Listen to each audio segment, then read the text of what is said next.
शुएब साहब, बहुत शुक्रिया आप सब मेहमानों का ज्वाइन करने के लिए। क्या लग रहा है, मुज़ाकरात, दूसरी जानिब इल्ज़ाम तराशी, कोई बाज़ाब्ता तौर पे रब्ता हुआ भी है अभी तक आपसे? देखिए, हमारी इन्फॉर्मेशन के मुताबिक तो कोई बाज़ाब्ता रब्ता नहीं हुआ, सिवाय जो आपने देखा है कई दफ़ा टीवी के टॉक के ज़रिए कहा गया कि जनाब बातचीत क्यों नहीं करते। जब इन्होंने कहा था APC बुलाएंगे, आज से 1 महीना सवा महीना पहले इन्होंने कहा, हमने सबसे पहले कहा कि जी हम APC में आएंगे। अभी APC की डेट नहीं आई थी, 12 जुलाई को सुप्रीम कोर्ट का फैसला आता है, 15 जुलाई को वो तारा उठता है, जा कर के कहता है कि हम PTI पे पाबंदी लगा रहे हैं और आर्टिकल 6 लगा रहे हैं। वो किसके कहने पे? और साथ वो ये कहता है हुकूमत का फैसला है और साथ इत्तेहादियों की मुशावरत हमारे साथ हो चुकी है। पीपल्स पार्टी वालों ने उसी दिन कहा जी हमसे कोई मुशावरत नहीं हुई। डिप्टी प्राइम मिनिस्टर ने वेरी नेक्स्ट डे कहा, ख्वाजा आसिफ ने कहा, बाकी ने कहा जी हमें तो पता ही नहीं है इस बात का। तो इसका मतलब है कि ये कठपुतली हैं, इनके पास ना अख्तियार है, ना इक़्तिदार है, ना ये गुफ्तगू करना चाहते हैं, ना उसमें संजीदा हैं। वजह उसकी ये है, बड़ी सिंपल बात है, ये मैंडेट चोर हैं। नवाज शरीफ समेत ये सारे हारे हुए लोग हैं। 17 सीटों के साथ इक़्तिदार में इनको बिठाया गया है। अभी आप ये बात कर रहे हैं, लेकिन आपकी भी एक कमेटी बनी थी मुज़ाकरात के लिए, वो भी कोई मेल मिलाप नहीं हुआ, आप भी किसी और जानिब देख रहे हैं और ये भी शायद उस तरह से संजीदा नहीं है। बात सिंपल है, हमने महमूद अचकज़ई साहब को पहले भी कहा था, खान साहब ने भी कहा, मेरी मौजूदगी में मीडिया को कहा कि भाई अगर कोई प्रपोजल लाएगी, सीरियस बात कोई होगी तो महमूद अचकज़ई से बात करें। सियासी जमातों की बात कर रहा हूँ और जो स्पेशली मुस्लिम लीग नून की बात कर रहा हूँ, जो साहिब इक़्तिदार की बात कर रहा हूँ। बाकी तो हमने कभी कहा ही नहीं कि जनाब हम इनसे बात करना चाहते हैं, हम इनके पीछे पड़े हुए हैं। और इनको शर्म नहीं आती, कभी आकर एक शर्त बात करता है, एक दूसरी बात करता है, तीसरा तीसरी बात करता है, चौथा चौथी बात करता है।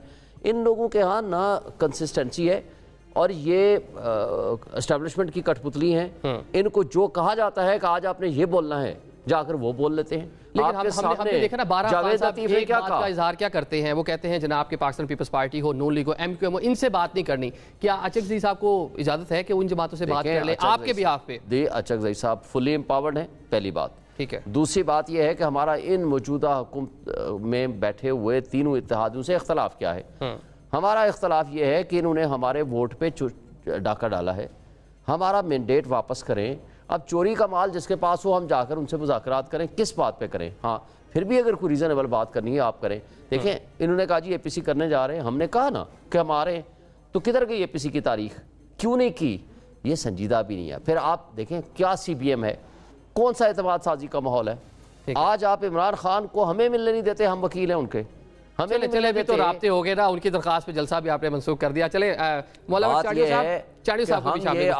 वाज़ेह कर देना चाहते हैं कि इन कठपुतलियों के साथ जिस तरीके से इन्होंने इस मुल्क का बेड़ा गर्क कर दिया है, इन्होंने जो माशी तबाही कर दी है, सियासी अदम इस्तेकाम अपने उरूज पे पहुंचा दिया है।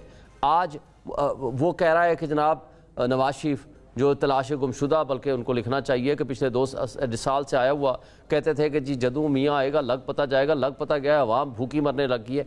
वो कह रहा है कि जी बिजली महंगी इनकी वजह से हुई है। IPPs के हम जो है ना हम उनको ठेका देने वाले और ना हम उनके मालिक भी ये हैं, ठेका देने वाले भी ये हैं।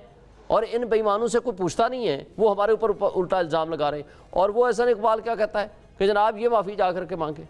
भाई हम पहले दिन से कह रहे हैं कि आओ जुडिशल कमीशन बनाओ, जिसका जुर्म साबित हो वो कानून के मुताबिक प्रोसीड करो। बताए ना, इमरान खान को जब आपने अगवा किया 9 मई को अर्ली इन द मॉर्निंग, किधर गई वो CCTV फुटेज? जिस केस पे वो जमानत पे है, बायोमेट्रिक वेरिफिकेशन के प्रोसेस में है, आप उसको किडनैप करते हैं, साथ CCTV फुटेज।